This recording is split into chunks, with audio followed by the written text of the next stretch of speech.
Hey guys, welcome to As Pharmacist Tish. I have an amazing guest today. First of all, we have our amazing guy, our guest, Manny. Nice to see you today, Thank you very much. Nice to see you too. Thank Nice to see everybody else here too as well. God bless you all. All right. So I just so glad I'm connected, with you. And we're just going to get into what's your story, which is the premise of this topic of this segment. So basically, I just bring people on. I do the homeless and I go through their lives and their experiences, but we all have our lives and our experiences and what made us who we are today. So we just listened to some really hot music from you, but we're gonna get to the Thank you. backtrack, the foundation of where did that music come from? Like what inspired you? So we're gonna start off with who are you, Manny? Where are you from? All that good stuff. Okay, so my government is Emmanuel Baptiste. Hmm. Um, I was born in Harlem, and yeah, I was born in Harlem. But then as a baby, I was placed into foster care for about 7 years. So I was in foster care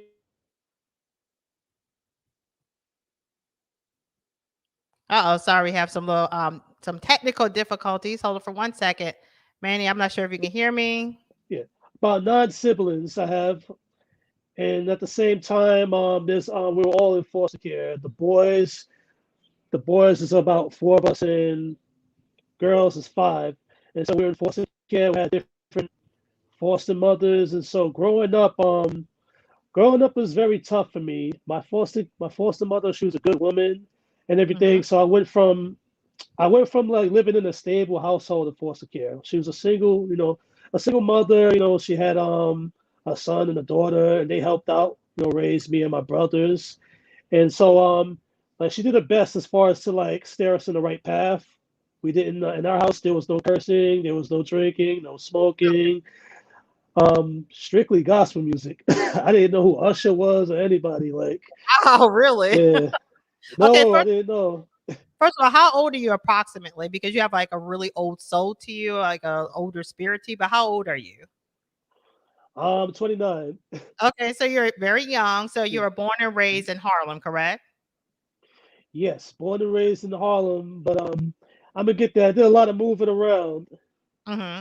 So you're born and raised in Harlem. And at what age did you have to go to foster care, and why did you go to foster care? Okay, so I ended up in foster care as a baby. Hmm. Yeah, as a baby up till I was 7, and I went to foster care because my father was abusing one of my sisters, and my mother was on drugs during that time. And Okay. so, yeah, my sister got tired, and she told on, she called the cops, and the cops came in, and that's how the whole shebang happened. They basically took us, the state took us, and separated us. My sisters, they had another foster mother, and Hmm. me and my brothers, we were from my foster mother. Okay, got you. Top Bugatti says 92 in Harlem must have been lit. So I'm not sure if you're familiar with Top Bugatti. Are you familiar with them? But yeah, they're giving you a lot of love. So that's great. Yeah. So Appreciate it, appreciate it. so your was it your biological father that was abusive, or was it like a stepdad, or who was this to you? Biological. Biological. And in Mhm. what way was the abuse towards your sister? Was it just like typical like domestic violence type, or was it deeper than that? Deeper than that, even on the stage of involving molestation. Really? It was her biological Yes, father as well. yes. Okay. And so, So you were in a foster care. So how was that being taken away from all your mother first of all, and then first of all, shout out to your sister for having the strength and for things to really work out, because a lot of people they do try to say things, they try to share their experiences to get some type of protection relief, but sometimes it just fall through the cracks. So shout yeah, out to your sister for making that happen, because that could have happened to any one of y'all, that's so she true. y'all, so that was a good thing. So how was it being separated from your mom and your siblings? It was tough. It was really tough, especially being separated as a baby, and then when you're in foster care, they have weekly meetups at a certain spot where you can actually see your parents. And so I used to see them, but not know that they were my parents. My foster mother would say, "Okay, that's your mother and father," but I was so young. You're a baby, and so you can't grasp the concept of that. And I'm like, "No, you're mommy. What are you talking about? Who are they?" Yeah, you know. exactly. Yeah. Right. And so how old were you when you realized, oh, hey, Pamela, thank you for coming. Thank you, Top Bugatti as well. Hello, Teacher Chronicles. Thank you for being here. Hello, Mr. Terrence. Thank you for being here. This is your first time, so you get a shout out. Thank you for being here. Okay, thank you. We have to do our housekeeping. Hey, Pam. Yeah. So, like, how was that? I mean, so when did you realize what was going on since you were so young? I realized at 7 actually, when my mother got us back at 7. Mm. How Yeah, so and she how was that leaving a stable, loving household from the only mother that you know about, basically, to a whole that to your biological mother, and you have to fall in line to this is your mother, mother. yeah, it was tough. It was really tough because number one, in foster care, we lived in a nice home. We was living in Queens. Like we went from Harlem to Queens in a nice neighborhood in Queens, a house, nice backyard and everything. Private school. It was nice. And then when I moved back to my mother, I moved back to Harlem in the hood. Oh, wow. yeah, Really? So your life yeah. just drastically changed. So were you satisfied though? I mean, was it enough that this was your biological mother that you were living with now, or you just, you all you knew was your foster mother? How did that affected you? I didn't know my biological mother at all. I just I felt disconnected from them, and then also being around my sisters. It was Mm, just very weird. Like for the first couple of years, it was like, how am I supposed to, see this woman as my mother? When I still look at my foster mother as my mother, and I was still keeping in contact with my foster mother, call her on a weekly basis. That's how right. deep it was. Yeah, I mean, she had you at the like And the best years, the most precious years of your life from birth all the way up to yeah, 7. Yeah, and like you said, you had the nice big backyard. You're going to private school. mm, You're in a cohesive, now you're kind of probably in a chaotic situation or a place that wasn't as, cohesive as it was with your foster mom. yes, So how did you navigate that as a young like second grader? yeah, second grader. Um, it was very, it was man. I was shell shocked because I got exposed to a lot moving from that environment to a Christian home environment, into like an environment, that's like the hood. My father was a drug dealer. He was also abusive to my mother, and so I had to like learn how to adjust from living in a safe environment to like living in the hood. Like for example, going to public schools, I was getting into fights, and I have a mentally challenged brother as well, and so a lot of kids used to pick on him, and so I had to learn how to fight and protect him as Mm, well. I'm the youngest. I'm the youngest out of my brothers, and my mentally challenged brother is older than me. And mhm. so I had to fight older kids, being a younger brother, to protect my older brother. And this is one of the things that made me, in a way, become more violent because I went from being in a peaceful environment to like being in an environment where I constantly had to fight, Mm. and it never it never stopped.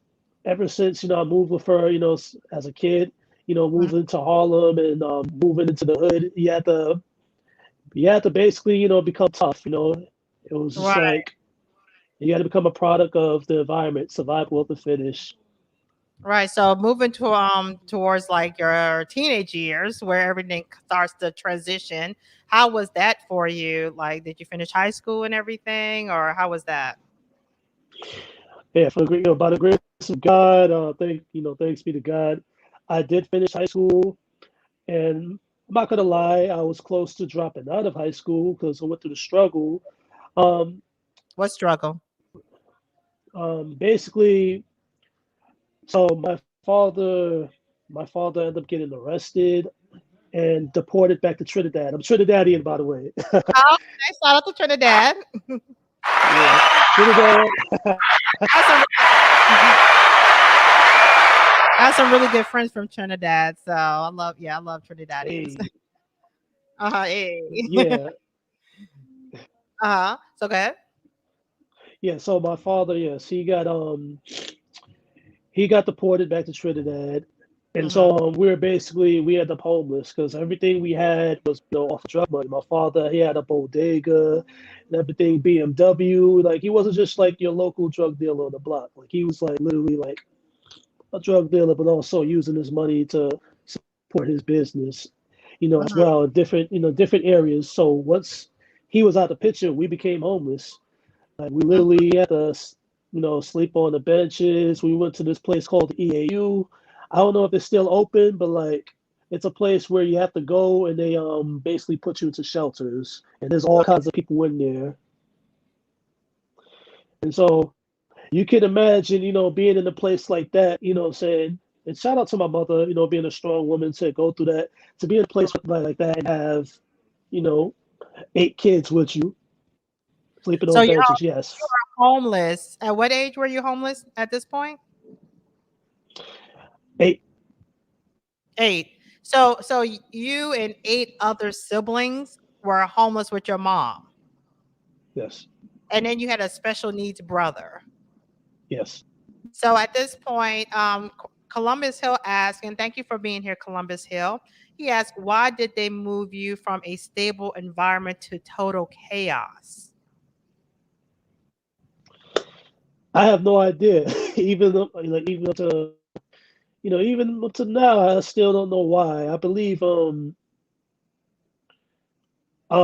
far as But your I mother had remember. right. So basically, your mom probably, from what I understand, they have to go through like certain channels and do certain things to work Yes. towards getting the children back. And if they satisfy that with the state, then they kind of don't have a choice but to give you back because that is your mother, right?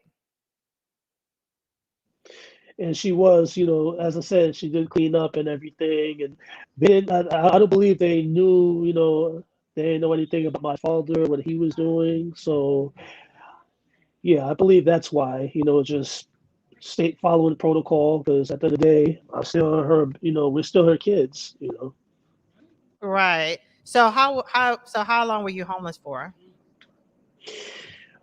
Um, for a couple of weeks until we got into a shelter. The first shelter we ended up in, I can't remember the name, but it was a shelter on New Locks Avenue. And we went from Harlem to Brooklyn, and I love Brooklyn. Those were some tough days because like oh man, we Like, what stayed did you almost every experience? day. Yeah, what did you experience being homeless? I just cannot imagine being a woman with 7, well, you said 7 children, 8 of y'all Eight, total, right? yeah. Trailing behind her, one with special needs. So y'all still had to go to school, right? Or was this in the summertime? Um, this was in the summertime. Oh, okay. So y'all were with her all day, basically. Mhm. Yeah, I mean, so how did y'all eat? Like, what was a day before we move forward? I just have to know for my own. What was a day like with a woman with all these children, one with special needs? What's a whole day like? Like, how do y'all find breakfast, or like, how does she keep all of y'all together, or were y'all allowed to go, disperse and go different places, and then y'all meet back up, or like, how does that work? Um, Pantries. We went to a pantry weekly. Mm-hmm. We went to a weekly pantry and bought like there were times we had to take the train and travel to different pantries with a shopping cart, and that's how we got food in the house for a certain time. I would say a certain time of weeks until she got food stamps. But yeah, most of the time it was pantry. Me and my brothers, we had to steal some of the food from school, steal some of Mm. the milk, and bring it home Oh, just yeah. to just to have milk in the house, some cereal, some bagels, apples. We had to steal from the school. Sometimes my sisters stole from the store. Mm-hmm. Um, Community center. Also, there was a community center. We used to go there and to eat sometimes as well. And they used to have a game room and skate nights on Fridays. And so we used to, they used to take care of us as far as like that. But like as far as food in the house, we had to, sometimes steal from the school food Right. stamps. So, like, so what was it's just that I find it absolutely amazing. I mean, for you to go through all that, his music sounds good. Teacher Chronicles are ready for your music. But before we go on that, so did you any substance use issues? Did that I mean, did you get into that world like gangs or because you were very vulnerable to all of the things Yes. the street had to offer. So how did that go? Okay. So yeah, first time I got arrested was in fifth grade. Fifth I got grade, arrested fifth grade. doing what? I put a knife to school to stab a kid because they were threatening to jump me. And I felt very threatened. I didn't know what to do. And so one of the first things that came to my mind was to grab a kitchen knife and bring it to school and threaten the kid that if he ever bothered me again, I'll give him something, to worry about. Mhm. And I did that, and the kid told on me to the dean. And so, yeah, I got arrested in front of the whole school, in front of everybody. And yeah, being, man, just thinking about it, being a kid, being handcuffed and walked out in front of the school, in front of everybody, all your parents seeing that, and being, pushing your head down into the station wagon, and you crying in the back of the police car didn't feel good at all. I went through that. I went through that moment of my life. Just the environment, it was just feeling unsafe and constantly feel like you gotta protect yourself. And just feel like you're just trying to learn how to swim in deep waters when you don't know how to swim. You're just doing the best that you can, trying to doggy paddle, and that's what all I was trying to do in that situation. And so, yeah, from there, from then on, my older sister, she took me in when I got arrested in fifth grade because during that time she was a minister at like in a church, and Okay. so she spoke to my mother. My mother had a lot of kids. I'm the youngest. She didn't have any time or the energy to even deal with me, or Mhm. because everybody was all my older siblings. They were trying to figure their own stuff out. Yeah. But me, I was just on the deep end out there on the block, around the wrong people. So my sister took me in into church and to live with her. And I slept on her couch and Mm. I went to a good school, but by the time I became a teenager and started to get tired of church, I was back on the block again. Okay. So what do you Yeah. mean when you were on the block doing what on the block? I was NHB neighborhood blood, um, just on the block, just trying to rank up, just my parents just doing whatever because I felt like we understood each other in my family. It felt like they were the family that I was looking for. And everything I was doing was just basically for them. Right. Let me read what Pamela says. Pamela says, "My dear mama raised 9 of us. We were poor, but we were as proud. She just did what all she had to do. I'm the 8th child, so many older brothers and sisters had to help out and grow up fast." So it's just amazing how, like, we all Yes, have like these stories, and you just never know how you connect with other people and like the stories. And she says salute to yes, all single mothers. So yeah, shout out to that definitely. yes. Salute. Yeah. All right. So how? Okay. So you have conscious rap, and it's so much other things going on, but we would need to do a part two. But you're into conscious rap. You're into spirituality.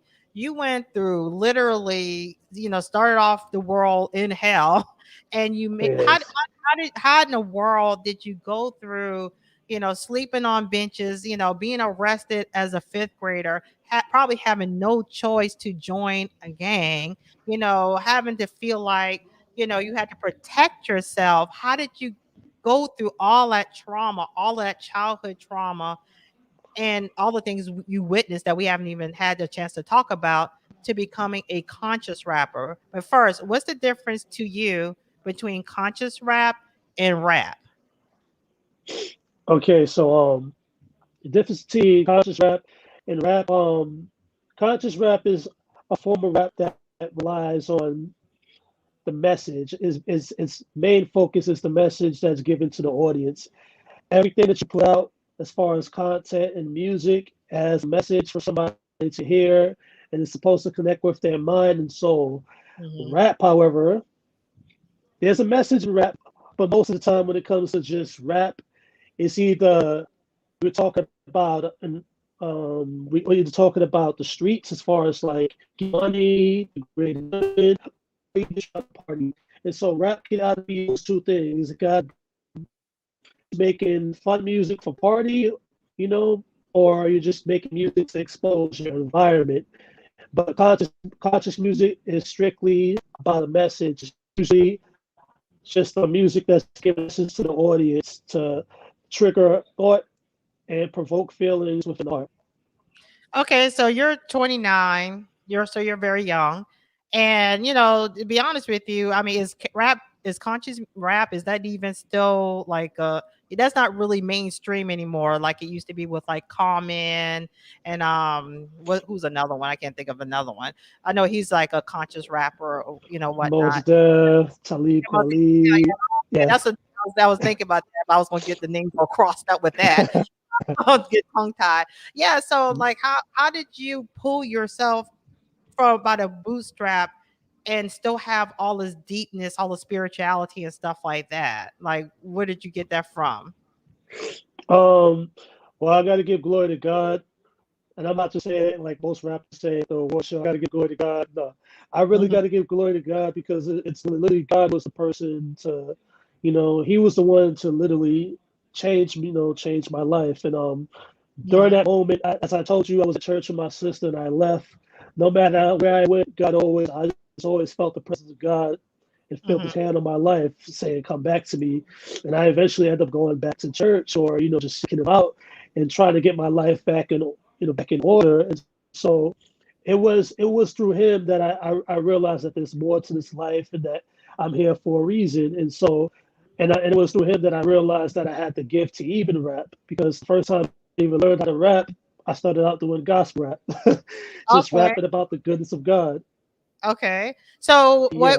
what was that defining moment where you're like, I'm putting away the street life and I'm gonna go and speak about conscious issues and be into my spirituality and my foundation and in your faith?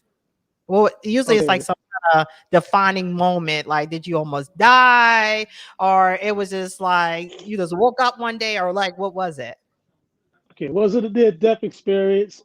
I did have plenty of those, and you know, sometimes near death experience will change you, but something more important and something I learned, Hmm. it's more important to me. It's I really do care about the people. So I really do care about people. That's something God has given me, compassion. And one of the moments that really flipped that script for me was I seen a friend of mine's on the block, and I remember I was coming from church, and Hmm. all my friends, all my homies, everybody, they knew that I was into church, and they respected me for it. They still loved me. They still still had love for me, like as if I was still a part of the gang. And so Okay. I seen him on the block. He's in front of the corner store and everything, and he was just, I don't know what he was on, but he was drooling, Mm.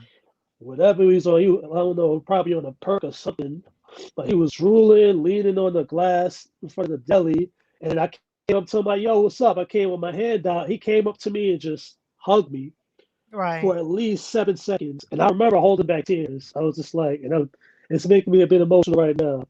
Like, I remember holding back tears as he's hugging me, and I'm just like, and I felt all his anguish.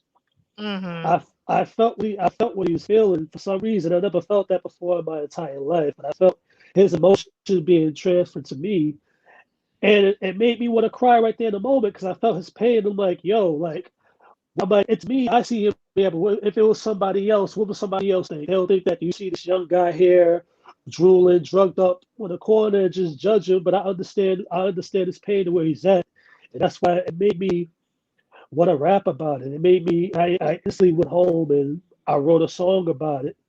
Mm-hmm. And I called the song Corner Boys because it was something that I identified with. And the Mm-hmm. thing is, a lot of people judge, you judge guys like that because Yeah. you don't understand them. You don't know where you don't know the story. You don't You know don't, what they're going through.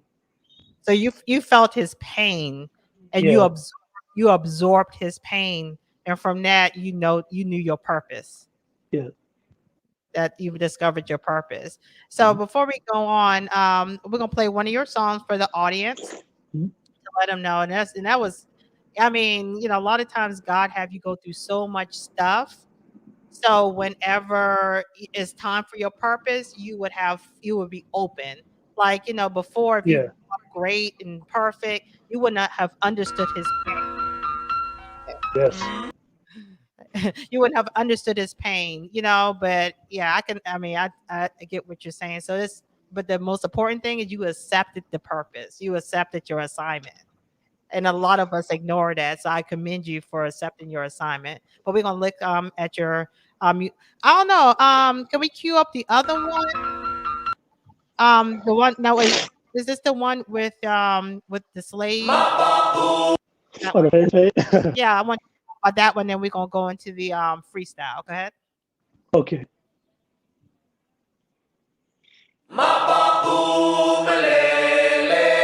Ancestors forever. Mapabu Malele. Ancestors forever. Power, power, power, power. I can feel it in my veins, it cause my pain stripped away my native name. Took my crown and bowed me to a boat where my brothers all laid in chains. Worked the fields, picking all the cotton as I concealed all my rage. Worked the fields only cause master kept all the food on my plate. We the scorn of a race. Should've kept it from your bookcase. Taught me how to read, that's your mistake. Panic go to miles how we elevate. Call us dumb, even so we create. Live and obey. Get hit with a whip and a wrist full of chains. I don't know the live who my ancestors came. We killing each other because of a gang. I am ashamed. We fought hard just to bring in change. Smoking crack, putting needles in veins. All you Negroes want the money in vain. How you free, but you're living like slaves. How you free, but you're living like slaves. Hippie queens just because of their frames. Gave us birth, all we give it shame. Shame, shame, shame, shame. We got the power. We got the power. We got the power. We got the power. We got the power. We got the power. We got the power. We got the power. We got the power. We got the power. We got the power. We got the power. We got the power. Ancestors forever. Ancestors forever. All right. So I'm not sure where my guest went. I guess we got disconnected, but I just love that tribal beat. I love how you're basically saying about I guess, yeah, go ahead and play the other one while he cues back up. Yo, look, I got something to say. Yo, listen. Dear Lord, I always find it hard to pray. The troubles in my mind, they take up mental space. Replace your joy and filling them with painful days. I sat and wonder many times if I need the same. Forcing words every single night as I try and pray. But your people are known for always being fake. Some say they high in faith, but then they gossip every word that you thought was safe. A priest is pure, but young boys seeming less than rape. Passing off from plate to buy a mansion while they members live in poverty. I got a sister who doesn't exist unless she's trying to preach. She do you wrong, but won't give an apology. Don't give a damn about my non-believing family. And she's still a leader in the church I wish they all could see. I had a friend, we were closest like a tag team. He'd been around since I was young, I told him everything. From the darkest secrets to the depths of all my dreams. He chose religion instead of being friends with me. Share my secrets to the past, he even did it willingly. During that month, every night, it was hard to sleep. There were times that I wish that I could rest in peace. I didn't have the balls to kill myself cause I was weak. The devil spoke, even though it is God I seek. The spirit is willing, but the flesh is always weak. Damn, at that time I felt like giving up. The only relief a nigga got and came from busting nuts. We're smoking trees and drinking bottles till I'm throwing up. Damn, dear Lord, do you hear me now?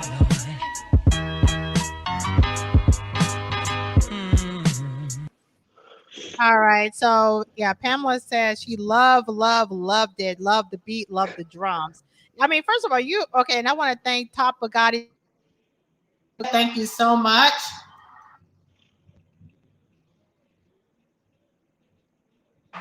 Yeah, so you first of all, you're too young for all this deepness, okay? But that's only from living that life. Can you hear me okay? Yes, I hear you Hello? now. Oh, I can okay. hear I'm you. sorry. My let me see if I can fix my thingy. But yeah, you're too young for all that deepness, but only from because that's why you know to get it like that, you know? Yeah, so we're gonna do I want you to freestyle, and while you're doing that, I'm gonna cycle out and come back in. So do a freestyle. First, explain what was the first one about with the slavery and saying that you're still a slave even though you're free. What did that mean? Where did that come from? Oh, you want me to explain that? Yeah. And I'll be back. Go ahead and explain that, and I'll Okay, be so back. okay, so what it means to be a slave when you're actually free, it means to have the slave mindset where sure you may be free physically, but you're in bondage mentally. In ways that we can be in bondage mentally is being in bondage to a whole number of things. We could be in bondage to people, be in bondage to the way people you want to please people, and the way you want to just have them, always, take their opinion over your own, or you could be in bondage to just society, receive the message that society is always, pushing on us. Society want to make it seem like we're not the head, but we're the tail. But Yeah. God made us all to be the head. God made us all to succeed. And so, as far as Right. like, Hold up, hold up. What you just said? God made us all to exceed. yes, He made us all Succeed. succeed and to go Right. above and beyond.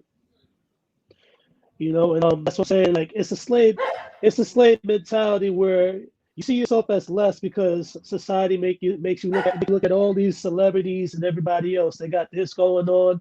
They got a Rolls Royce, they got a Rolex, and you look Yeah. at them and say, wow, they're living a life. And you look at yourself like a peasant. But no, you got to look at yourself like kings and queens, and that's Right. what it is. You're not a slave. You're not a peasant. Saying you're a king.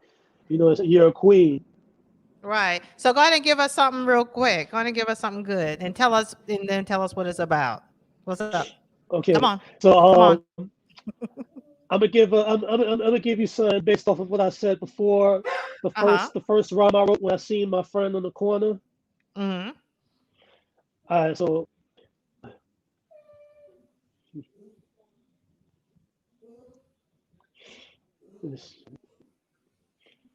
now I didn't always go to church. I came from a different flock. A flock of boys in the block making noise so the cops would come in hordes. They came with pepper spray. We went from corner to corner trying to light that haze. At the height of the day, we were the highest. Carried Visine from my red eyes, thinking behind us. From the cops, from the teacher with the shameful looks. We the corner boys, but they put you crooks. It's a shame. Our teachers already knew the game. Show up in the morning but disappear when the bell ring. That's lunchtime. In other words, it's cut time. But we never really wanted to shape up. And if we fade away, we want the hood to be taped up with cautious signs. We die right with a flag, not the American one.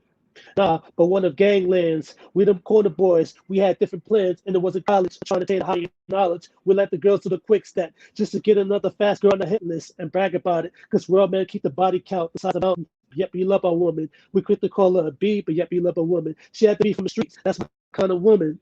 I love that. We old heads on the corner while we smoke a black, and then one nights when we were rolling 20 deep. Others on the corner we're trying to start a beef. That's why we carry heat. No better way to stop a static like it's open heat. No better way to get respected dying on these streets or doing time in the cell while your family weep. The streets are cold and it's cold to truly snatch your soul. But these boys on the corner make their corner known. That's why you shouldn't judge us. Like because you're from the hood, you above us. Like we'll never be no good from years we were misunderstood. I think we're cursed. I would break it if we really could. I don't know. I suppose that's just how it goes. Rep your corner until your candle glows. We die young. We die Well, young. Hey, but you don't have to. right. You don't have to. That was great. Thank you. Mhm. I got one more. I got one more. All right. Go ahead. Give it to us. Go ahead. All right. Caution tape on the block after the shot. Whether you black or Spanish, that's how to escape these odds. Why even try? Call the cops has now become a form of suicide. That's far fetched, and I suggest you open your eyes. Niggas and spicks, we always head up to 6 feet or deeper in the cell where cops excel, and the death toll is at a high. Some say they're doing it well. If God really bless this nation, the water system always give us hell. And it's absurd when you're a rebel, but not absurd when such a force bring hearses in a shovel. I believe in God because I see so many devils, and it ain't just for one race. The streets has never been safe. Wait, that is sort of wrong. Black on black way back then wasn't for harm. We mobilized and kept the neighborhood calm. But at a chains of cocaine and land in our palms. Don't talk to me about no crime rate. Let's talk about the drugs the country gave us all to the CIA. How to make the Black Panthers all see decay. For the prisons on the low just to keep us chained. They rather feed you fake news to keep you entertained. They educate our kids on how to live a different way. Like buying land, investing money, and learning how to save. We'd rather be the replica instead of being changed. Wow. That was hot. That was hot. Yeah. And you too young for Thank you. that. I mean, this is coming from I need to grow up. Okay, so before we end, I want to know, after all is said and done, you're still in the prime of your life. You're still just getting started in life, but you have gone through so much in your young life. What it's not how you start, it's how you finish. How do you want to finish? What are your hopes? What are your dreams from starting from being adopted, foster care as a baby, having to go back to your mom to an unstable environment, but she still was your mom, being homeless on a bench, being a part of the Bloods, and breaking out of that and being a conscious rapper. Where do you want this to go? um, so where I want to go is I want to help the needy. That's something that's on my heart. I want to. Mm. I'm currently. I just rolled in school last summer, and so yeah, I'm studying business. That's my study, and so what it. Very good, very good. Yeah. Yeah, so I want to one day. My plan is I want to open up a community. I want to open up community centers around. Just open up, different spots that can help the homeless and help the kids, and just give them not just food, but we want summer jobs and allowance. We want kids to have an after school program where they could be after school, and where they can also receive a weekly allowance to help their parents out. And this is something I dream of doing. That Oh, and bridge programs from prisons. wow, that's amazing. And only because, more likely because everything you've gone through, you'll be more sensitive to it and you would know best how to serve the community. So, I mean, and y'all, he is so young. He is 29 years old. He's already thinking of all these big things and stuff. But that's what you call going from trauma to triumph. Going Yes, from a mess to a message. So, and I just really commend you. Your thank rap is you. awesome. Y'all, please check him out on Instagram. And I know most of y'all gonna watch this on the replay. So please check out his Instagram. Is and you see it right there. And also, please contribute. He's a young up and coming artist, and he's not out here just talking about B words. He's not saying no craziness. He is a 29-year-old young man who is promoting positivity, and he has a purpose. So please promote towards his purpose and give to his Cash App, or you can give to ours, to my Cash App, and then I can give to him. But yeah, please, support the positivity, and if you cannot support financially, which is cool, please support him on Instagram. So go follow him, check out his music, and give him some traction, some steam. Because how many young guys y'all know, young people in general, who already have all these life plans to bring positivity to the community? Like where is that? So I just want to thank you so much for joining me, Emmanuel. I Uh, appreciate it. I appreciate the positivity. In this, yeah, I just appreciate all that you're going to accomplish. Okay. Thank you very much for having me. I appreciate this platform. I appreciate everybody who's been giving the comments, everybody that's watching. I appreciate you all. God bless you. Check me out on IG. And I'm not just anybody on IG. I will definitely, if you follow me, I'll follow you back and we can You're talk because I care about everybody. We all family out here. right. And that's one thing about I love about the homeless community. You become instant family. You know, everything is so raw and real, and it's just become instant family. So Columbus Hill, we're gonna head out with big ups to the young brother. Love it, man. I love it. One brother to another. Appreciate you. Appreciate you. God bless you. All right, y'all. We're gonna take a little brief break, and y'all come back because we're gonna have a young lady from the Washington Post that was on the Washington Post that she went through a lot of trauma in a short period of time, but she's resilient, just like Manny here. And let's hear about it. So y'all give us a break, and we'll be back. So thank you, Manny. You take care, sweetheart. Okay, and y'all see y'all later. Thank you Bye. too.